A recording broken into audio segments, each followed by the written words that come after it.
आणखी एक मोठी बातमी समोर येते। श्रीनगरमध्ये मिसाईल सिस्टीम ऍक्टिव्ह झालेली आहे। सूत्रांनी ही माहिती दिलेली आहे। जमिनीवरून हवेत मारा करणारी मिसाईल जी आहे ती आता सक्रिय झाली आहे। पाकिस्तानच्या 4 एअरबेसवरती भारतानं अटॅक केला।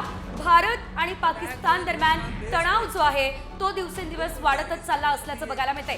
एकंदरीत आपण जर बघितलं तर श्रीनगरमध्ये ही नवीन मिसाईल सिस्टीम जी आहे ती आता ऍक्टिव्ह करण्यात आलेली आहे। पाकिस्तानच्या 4 एअरबेसवरती आपण बघितलं की भारतानं हल्ला केलेला आहे आणि त्यानंतर आता ही नवीन मिसाईल सिस्टीम जी आहे ती सुद्धा ऍक्टिव्ह करण्यात आलेली आहे। तर आणखी एक मोठी बातमी येते। पाकिस्तानकडून भारतावर सतत ड्रोन आणि क्षेपणास्त्र हल्ले आता केले जायला लागलेत। काल रात्री पाकिस्तानकडून फतेह-1 क्षेपणास्त्र भारतावर डागले। भारतानं या हल्ल्याला योग्य उत्तर दिलेले। मात्र फतेह-1 मिसाईल हल्ल्याबाबत भारतीय लष्कराकडून कुठलीही अधिकृत माहिती अजून तरी देण्यात आलेली नाहीये। पाकिस्तान भारतावर हल्ला करण्याचे सतत अयशस्वी प्रयत्न करते। पाकिस्तानच्या प्रत्येक हल्ल्याला भारत चोख प्रत्युत्तर देते।